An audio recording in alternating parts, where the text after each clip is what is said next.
Just before we dive back into the episode, I wanted to quickly share something that might interest you, especially if today's conversation has got you thinking about your own sustainability work.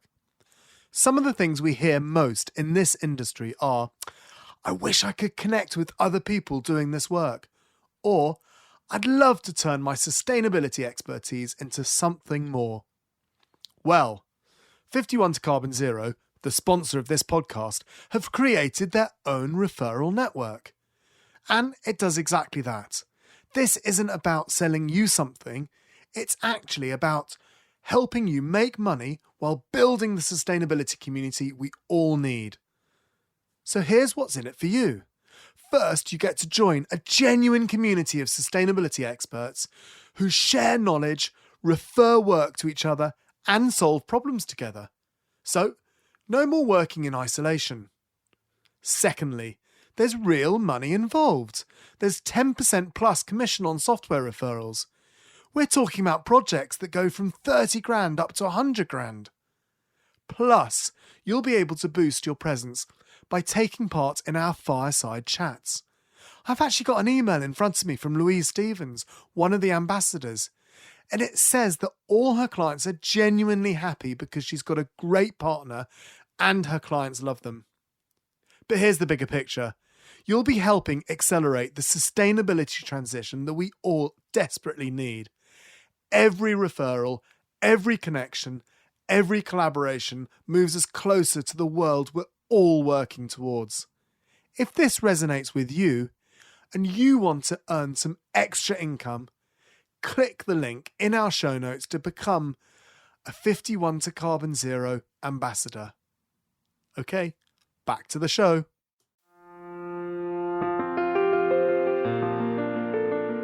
Welcome to the Green Element Podcast, where we meet business leaders and innovators transforming their operations to be more environmentally and socially sustainable, and in the process help you on your journey of sustainability. I'm your host, Will Richardson. Today, we are speaking with Russell Gong, the co-founder and head of brand and product for Cabinet Health, an organisation that strives to be the world's first zero-waste medicine company. Russell works for Deloitte Consulting for over 8 years as a product manager before co-founding Cabinet Health. For over 6 years, he volunteered on the board of directors for the Highland Support Project, supporting Highland Indigenous communities of the Americas to live on their land, in their community, and with their culture. Russell is also an infantry officer and is a US Army Ranger qualified. Russell, welcome. Thanks so much for having me, and thank you for the intro. Now, thank you so much for joining us today. It's great to have you here because Cabinet Health is a relatively new and groundbreaking business. Before we get into sustainability and the medical industry, I'm really interested to know about your journey and what motivated you to set up Cabinet Health, because you've got a really interesting background. You've got a degree in political science, you're volunteering, and also your role in the army. So how did you get involved in this industry and co-found Cabinet Health? Oh, well, thank you. Yeah. It's like many people involved in social innovation and environmental sustainability. I think a lot of their paths are quite windy in the same way that are starting to continually learn about what sustainability actually means. To share my personal background, I was born in a family of, I would call, very curious and purpose-driven parents. My father was a foreign service officer in the US, and my mother was a journalist from Singapore. And so I grew up around the world, and a lot of my weekends and evenings were them dragging me into different villages to try different foods and spices. And I think that's really where I learned my sense of mission-driven work and found that was really what made me feel the most alive. And so how that's manifested itself professionally is throughout college, I spent my time primarily understanding what my view of impact was. I was an ESL teacher in Richmond to get through courses. Then, as you mentioned, I joined a consulting practice to see how social innovation can work in the private sector. And I think through all of that, it all started to point to community-driven solutions can scale, and environmental solutions are ultimately the core of social problems today. And so prior to Cabinet, as you described, I ran a social innovation program within one of the big four consulting firms, Deloitte.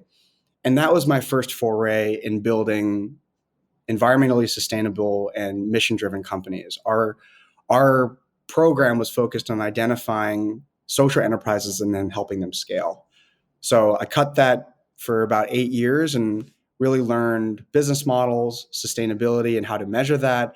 And then also, how do you compete in old industries that are not really looking for change? As you mentioned, and about my military service, ultimately at the end of that private sector experience, I felt a little bit of limit in my ability to contribute to causes. I joined the Army with the single goal of being able to contribute to less rational social issues. So being able to understand, how does natural disaster or war play a role in impact? And upon returning off my military service, I really connected with an old friend and my co-founder, who is a third generation pharmaceutical entrepreneur. His name's Achal Patel. And we took that blend of experiences that I would say my family experiences around purpose, my work experience around building innovative models in sustainability and service, and we applied it to the medical supply chain. And that was really what sparked Cabinet, is our blend of his experiences as a third generation pharmaceutical entrepreneur and mine as sort of this wayward, purpose driven finder. And ultimately, we decided to tackle healthcare. I've got two questions. Just quickly, has it helped you with the work that you did at Deloitte? I'm slightly envious, having gone through the scale up process and not having had any experience at all of it. Has it helped you, seeing how others have done it and learning from others' experience? Immensely. I think that the biggest levers for us to address climate change and sustainability are with multinational corporations and large companies that work together with smaller organizations. So my specific role at Deloitte was really two things. It was, one, leading a social innovation program and effectively learning from traditional ways of doing business, applying them to new environments. And then the other role was really pure product development, primarily technology. And I've learned through that experience that if you can move the elephant of multinational corporations, then you can move it with a significant amount of scale and impact. The challenge is just, how do you move an elephant, you know? And so I would say, like, those experiences of learning, how do you move an elephant? How do you make the business cases? How do you make the project plans that tangibly take you from one impossible task to the next, were really valuable. I think as it comes to our own startup, and we're in our second year now, we're quickly scaling in a space that requires standard operating procedures, that requires the ability to partner with multinationals. And so, yes, that experience has been really valuable. I would say the last thing about that experience is being able to think about partnerships. How do we partner with large healthcare organizations, other sustainable businesses that are further along? And I would say that experience was very, very valuable for me. And you've alluded to it by mentioning SOPs, standard operating procedures. That's something that a startup wouldn't even think about. And I would imagine that partnering with larger organizations, probably particularly in the healthcare, there is that quality management that is expected straight off the back. You're exactly right. And we're a bit nerdy, but I think those things are quite important for, as you mentioned, for quality in medicine and then actually meaningfully addressing the sustainability challenge. Yeah, it's funny. I mean, we deal with ISO 14001, and we're quite process led, and not to the detriment of. I think that organizations can be process led and can be innovative. I don't see it being as a hampering the innovation. Yeah, me too. So, Cabinet Health. I described you as the world's first zero waste medicine company. Can you tell us a bit about Cabinet Health? Absolutely. So, on the highest level, Cabinet is a sustainable healthcare company focused on improving customer relationships with their healthcare and their environment. We're a B Corp certified company. And today we sell 30 over the counter medicines and supplements that cover basic health needs like allergy, cold and flu, pain, things like that, along with basic healthcare services such as speaking to a nurse or doctor. Later this summer, we're launching the world's first fully compostable medicine system focused on reducing single use plastic and medicine waste. And that's our start. Why we call ourselves the sustainable healthcare company is that we're working systematically to address the medicine supply chain and starting with packaging, transportation, but ultimately working through the full life cycle and ultimately ending in the production world. So that's really what we're building. And as far as our vision from a pure consumer standpoint, we believe that there should not be a healthcare company in existence that, if they really do care about the health of their customers, aren't also addressing environmental health, as those are both so inextricably linked. No, absolutely. Um, I, is it possible if we delve into the compostable? Yeah. It's a compostable refill system, isn't it? Um, so why did you choose to implement a compostable refill system as opposed to glass or plastic? I articulate the problem from a philosophical standpoint, as we call them the three P's: pills, prices, and plastic. And that's our first challenge: is how do we improve customers' relationships with the three of those things? Just to quickly cover those, when it comes to pills, we believe that healthcare is not just about pills. If you look in the United States, so much of our medicine is very transactional. We have about 3 billion transactions within pharmacies alone. And so many of those are these confusing aisles of medicines with funky names, weird colors, and cheap prices and high pill counts. When consumers truly need more than just medicine, they need actual healthcare. And so that's the first challenge. How do we give people care, not just pills? The second is prices, that the average American household spends around $500 every single year on over the counter medicines alone. When we know that if you create a better experience that's more sustainable, we can cut that down to an eighth or a quarter and provide a smarter experience for how people use their money. And if you've been to any cabinets in the United States, around 47% of that medicine purchase ultimately gets disposed of before it's actually used, leading to enormous amount of waste and then contamination of natural ecosystems. And the last one, to your question, is plastic. That in the pharmaceutical world, there are 194 billion bottles of pharmaceutical plastic, single use, created every single year, and only 1 to 2% of that gets recycled. The rest goes into oceans and landfills. And as you know better than I do, ultimately that trickles into our biosphere, goes into people's bodies, and ultimately is a healthcare hazard. And so pills, prices, and plastic. And so to your question of why did we go with compostable and what is the system, we went with something that is earth digestible. And for the components that we couldn't make, we made them hyper recyclable. So very specifically, a person who orders in cabinet will go onto our website. They'll have a bundle that fits their life moment or their condition. Let's call it the allergy bundle. They'll have organize those products based on what they need and get a permanent glass vessel that comes in the mail. And anytime that they need to refill that glass vessel, they'll get a compostable pouch that is purely earth digestible. And that's the start. Eventually, we'll go into additional formularies and prescription drugs, but ultimately having customers improve their relationship with their product, they're in their environment, and they're in their health. That's great. And the compost, can it be put into a normal compost bin in your garden?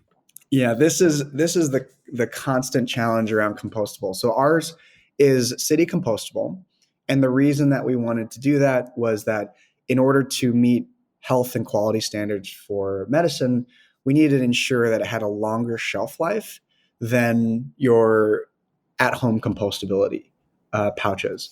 That being said, we have also projects that are for more stable medicines that will be city compostable. But for our first go on this one, it is city compostable. I.e., only people in cities can compost it because the infrastructure is already in place.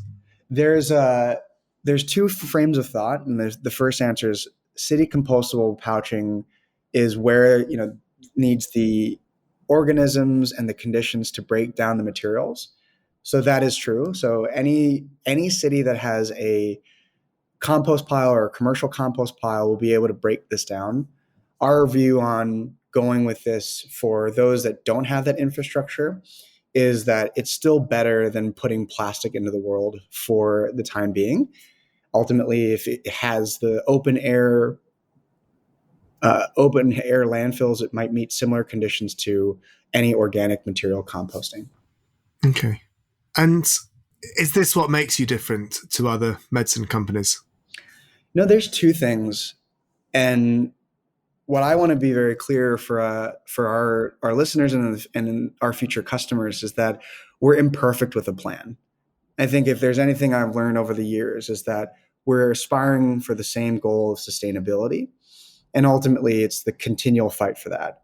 So what makes Cabinet different in my mind is one, we're a B Corp certified company, so that we're legally, not just that we love to do impact, but we're legally required to do good and continually aspire and report those impact into the world. I think the second, to your point, is we are innovators. Compostable pouch is step one, but what we have is ultimately a ongoing set of innovation projects that unpack the medical supply chain and make it more sustainable. So I would say that unlike some other brands that are really centering it on just one product, it's my ambition that our team will always be working on improving the pouch, on improving our transportation, as well as the factories that we work in. And what makes us different in that sense is that all of that supply chain is family. So unlike a multinational corporation that might have a number of CSR campaigns that are more marketing in nature, we're truly changing our own supply chain in and out, and we're encouraging other companies to do the same. Okay, so I hadn't actually clocked that. So you're making the pills as well. That's right. So our supply chain, as I mentioned with Achal, is really family. His grandfather built one of the first acetaminophen manufacturing operations in India, which is the core, or paracetamol for European listeners, Okay. which is the core ingredient for your Tylenol or your others, and also a number of other key ingredients. That factory started a supply chain of medicine makers and healthcare healers. So everything from the raw ingredients to the drugs to how they safely arrive into different countries. And then what Cabinet really is building is the sustainable layer that packages that, provides the care for customers, and then ultimately also works as a white blood cell or a catalyst to improve the remaining supply chain.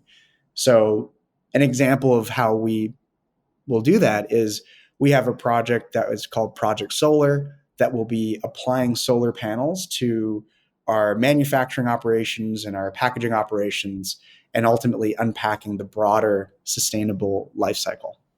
That's cool. That's nicely moving into the ways that you are taking to reduce your waste and emissions and other environmental factors. I mean, how are you measuring those? Yeah, I know, as you guys are a B Corp cert company as well, I'm sure you know how difficult this is. But also, if with the right philosophy, it's very manageable. And so we look at our own environmental footprint in concentric circles. So starting at the center of it, what is the product that we're building? And ultimately tracing the physical product that the consumer holds, and then working backwards. So we are looking at everything from the physical product to the ways that we're building and constructing it and sourcing it, ultimately working one circle out into what is the company's sustainable effect and carbon offsets or carbon impact, et cetera.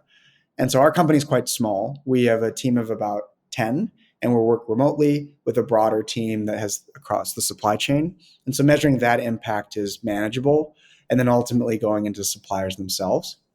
So I would say, we're taking a bit of a concentric circle approach, starting with the product, And then as we look at where do we prioritize our innovations, that's where we look at our broader life cycle and effectively work backwards the same way, investing our savings into improving those areas that need the most change. Out of curiosity, have you set targets on what you're trying to achieve? And I'm interested to know about science-based targets, whether you've looked at them. We have on the packaging itself. So I think when we're starting, our first go at this is plastic and then carbon emissions. Some of those targets are a bit in flux as we get the new operations rolling, but targets are really critical for us. And ultimately, as we start unpacking the remainder of the supply chain, we'll use those targets to make actual improvements. That's really good. It's really just really good to hear that you say you're early on, but you're acting like a mature organization at the same time. Well, one thing that we learned, because we're not a sustainable company yet, and I think again, what I want to try to encourage all my teammates to do is being confident with this idea of imperfect with a plan. And what that allows us to do is like keep improving.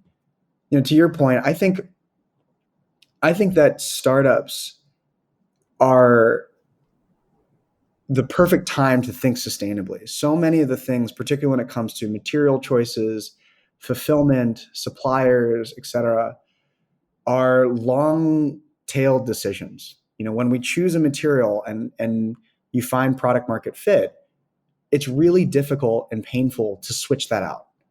When we have operations like a fulfillment center or transportation, it's really difficult on a very practical level to switch those out from a contract standpoint, disruption in operations. And so we're really trying to get ahead of that. I think that we want to start and make sure that we don't shut the company down by all these costs and fighting these battles. But we also want to make sure that we're setting up the right infrastructure so that when we scale, we can scale with that sustainability plan in notion. Did you find the B Corp certification a really good structure for that and a good foundation? I did. It's a really logical framework, and I think that it looks at sustainability or it looks at social good in a very logical way, and thinking about governance and people and ultimately environment and kindness. And I think it's really critical. I think it brings some of the philosophy to a measurable result. It's a good start. I think where we want to challenge ourselves is that it ultimately doesn't get to the core science that I think Cabinet as a sustainable healthcare company needs to get. We want to challenge ourselves a lot further to think, how do we actually look further than our walls of our office and actually get to product innovation that's sustainable. And I've seen some B Corp companies that hide behind that certification a little bit. And while I think it's an incredible punch and challenge to get into it, I've also seen it as a complacency sort of tool. Yeah. I mean, I was funny enough in a meeting today with a watch company that were thinking about becoming B Corp, and they were asking me all about it. And one of the things I said to them was that it's a really good structure, but almost what is better is the reassessments. So when you go through the assessments, and we've gone through 3 now, and every time you go through it, you always answer no to things. And we pull those no's out and put them in a document. And those no's need to be yes the next time we go through. So that's our kind of strategy. So each time we're improving ourselves. So we're using that structure and using it to improve. And I think with anything, and you've just hit the nail on the head, you can have a complacency, but with anything, with ISO 14001, with B Corp, with anything really, it's a really good standard. It's how you deal with it personally that makes it better. Totally agree. I think to your point, in that experience, it's a really good energizer for teams. I know that on a leadership level, when we share the B Corp cert with our teams, they look at that survey, and I can see so many of the different team members kind of daring and challenging to make sure that they do it a little bit better next year, or they don't let it down for the following year's assessment. And so I'm definitely going to reach out to you when we go through that next assessment. One experience recently is MK, who's our director of operations. She is extraordinarily passionate about bringing sustainability to our supply chain.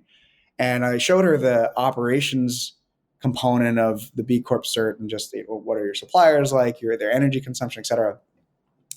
And it's her sort of like measurable challenge where she's like, I can do better than that. And it's going to help me when you're going in the trenches of, do I go with the supplier? It's more expensive. Or do I think more local? Do I think, it's that additional sort of measurable voice in your head when you're making those decisions in the trenches that help, I think, push teammates along for the right decision. Um, and then, you just multiply that by also how we treat our employees or whatever that might be. So, I totally agree with you. I think on a very practical sense, it's really solid accountability. I immediately think, listening to you, to Walmart and what they talked about back in 2008 and why they changed back then to a more sustainable, locally produced options. Absolutely. It kind of goes back, and we're talking to a number of large multinational corporations. And it's interesting how B Corp has actually come up quite frequently, because with the intent of the leaders in those companies, they really just need the language to show stakeholders, whether that's investors or executives, that, look, here's how it's measured, here's how it's done, here's where we get credit for that. And I think few people have the time to like make their own logic framework for like why it's impactful. Even fewer have the time to do true life cycle assessments on their sustainability footprint. And so B Corp is a great way to do that. I think we have a couple partners right now that we're working with that, B Corp has come up with frequently. And it's a great, what we've also found is it's where they want to plug in, so things that are our weakness, i.e. we're small and young, they say, well, we can help scale that impact with you. And it sees like, this is where you guys are in terms of your overall impact. How can we scale that further? And so, yeah, it's a helpful talking tool. That's really, really good. At the moment, B Corp is such a buzzword in the UK. Almost, dare I say it, worryingly so. Is that the same in the US? Just out of curiosity. I think in some circles it is a respected, I get it, looks good. I would kind of unpack it in a couple of ways. On the consumer side, the knowledgeable consumer sees it and it's a thumbs up. I think for the most loyal, it adjusts and improves conversion. For the thoughtful, it might just keep on loyalty. I would say that in the entrepreneurial space in the US, it is aspirational. It is a hard thing to achieve, but it is not so buzzy that it's being unpacked as like disingenuous. And then I would say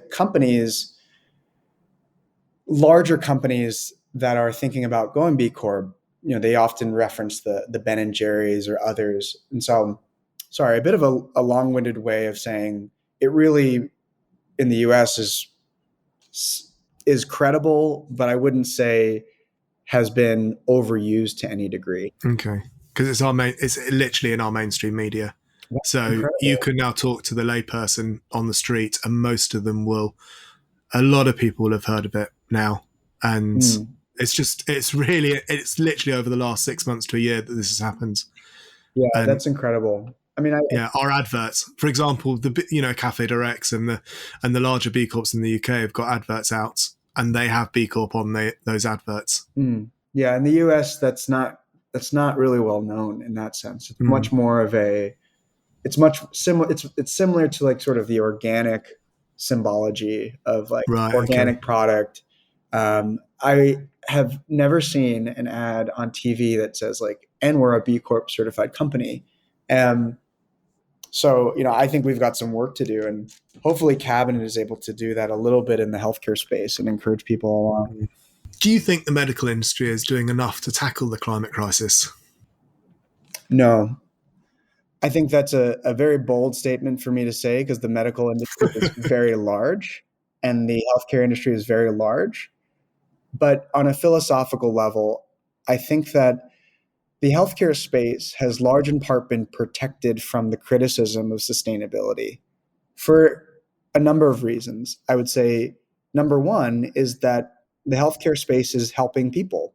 And we are also, so much of the sustainability improvements might make risk for patients and might make risk for the advancement of care. So there's not a there's a logical reason for why they've been sort of protected from a lot of the criticism, unlike the drinking industry or others or household goods. But I think for that same reason, the healthcare space has been slow to adopt sustainable practices. We're the science for sustainable materials, the science for reducing carbon emissions, and the science for educate and the practices for educating patients and people is available. And so now it's a matter of shifting the broader healthcare space to start to address sustainability and not feel like they can be just waiting for the larger industries to be taken down before it's their turn. I would say, there's just to articulate that there is a very clear example when it comes to how we needed to support people during the pandemic. The production of plastic, the production of whether that was masks or others, the increase in carbon emissions for freight, for medicines to be transported quickly, those are really important issues. And so I think that's a personification on a large level of why the healthcare space has not been as quick to adopt sustainability. There's so many things that we also need to take care of in terms of just preserving human life. So really what Cabinet wants to do is, and why we are so bold to own the moniker of sustainable healthcare company, even though we're still imperfect with the plan, is that we want to challenge the industry to say, like, look, we can do at least something, and let's start with the bottle and then work more broadly out. I would say the last thing is regulation makes it really difficult to be sustainable in healthcare in the United States. What I mean by that is, we have a very patient-centered protection view of regulation. And then on the other side, we have a very big pharma protection view of regulation. And that makes it quite difficult for innovation. So the short of it is there are plenty of leaders that are pushing sustainability in healthcare. I was talking to Grove Collaborative. I think they're incredible in terms of pushing sustainability. And we're thinking through how do we build healthcare categories. There's a number of other groups that are trying to push at this. So the short of answer is a no, but I do think that there are ways to unpack it. It's a bit of a different question, but I think I'm just curious to know, to be honest with you. I've noticed on your LinkedIn that you're an infantry officer with the US Army. Yeah. I'm actually curious to know if the US Army has engaged with sustainability that you've seen, and if so, how? Yeah. It's funny that you ask because there are actually some ways that they've done this. I think overall, though, I wouldn't call the U.S. Army sort of the most sustainable or green innovating groups, but there were some examples where they had really interesting creative reuse. So, two examples that come to mind that I love is that the U.S. Army has uh, miles of military facilities in the United States and abroad. Some of those facilities are not used. And so if we take like a government building, for example, there are certain projects that are looking to use those facilities for creative reuse. Imagine big parking lots that are turned into gardens or farms, or places where they can house materials so that local fulfillment is quicker. That's one that I've been tracking, is the creative reuse of government space and the Army being able to do that. The second one, which is I think was just an experiment, and I don't actually think it's a scaled project, is that for artillery, there are large artillery shells that when they are shooting artillery shells, they ultimately land in the ground. And when you're doing training exercises, they create these big divots in the ground. I was reading that there was a creative reuse project that was using those artillery shells to plant trees. So ultimately creating, having some of the artillery planting, firing, creating a hole in the impact zone, and then ultimately using that hole to plant trees. It seems like a bit of an oddity, but I think my point in both of those stories is that the Army is the least environmentally sustainable or progressive issues. They're working on other things, but even them can be an elephant to move that is more sustainable. And even being able to advance their missions, which is to serve and protect people. It's really interesting to know. And so, lastly, can I ask, please, about the future of sustainability at Cabinet Health and what that looks like? And do you have any plans to implement additional actions and systems to make your business even more sustainable? Yeah, I love that question. And as a young startup, the future of Cabinet is tomorrow and next month. But in reality, we're really focused on our compostable packaging launch, which will come this summer. That will be the first compostable refillable system for medicine. That for us is the start of bringing compostable packaging and sustainable packaging to medicines. And we plan on going one category of medicine at a time. So that has its long roadmap to include medicines, supplements, prescriptions, et cetera, unpacking the plastic challenge when it comes to medicine. The second is, and we have projects that are going on today, is ultimately looking at our plastic waste that is created outside of our packaging as well. As you're aware, when you have to create pallets or testing labs that test the medicine safely, sometimes there is plastic used. So a big initiative for me is getting beyond plastic neutral and ultimately to plastic negative. So supporting organizations that for every ounce of plastic that Cabinet produces or creates, we also pay for those offsets to work with organizations that remove those plastics from the ocean. The third is that we're working through carbon to be carbon negative. So carbon neutral is something that we've achieved when it comes to fulfillment, but ultimately measuring the broader carbon emissions across our entire supply chain, and then going a little bit further to be carbon negative. And then the last one I would say are these innovation projects that really unpack supply chain elements and our value chain. And we plan to share those extremely openly with the customers. So when we fail, we're going to tell you why and ultimately how we're improving it the next time. That sounds great. Really good ambitions. Congratulations. It's really, really good. Well done. Russell, thank you so much for joining us today. Thank you so much, Will. It was such a pleasure.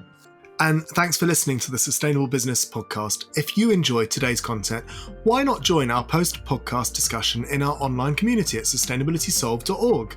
We will be sharing ideas and collaborating on sustainability in healthcare with our members. Join now and find a space to collaborate with like-minded professionals, learn more about sustainable business, and inspire others to become more environmental. We also have an important update for our listeners. We will soon be changing the name of this podcast to Sustainability Solved to better reflect the content of our podcast. You will still be able to access all of our original podcasts on your preferred platform. And if you enjoy this podcast, please make sure you subscribe to get every episode. And don't forget to follow Green Element on LinkedIn, Twitter, and Instagram.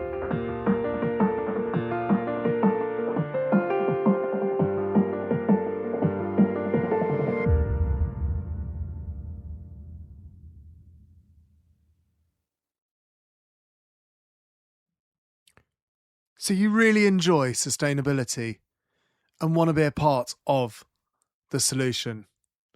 Come and join our vibrant community. Now, book a call and we can talk more.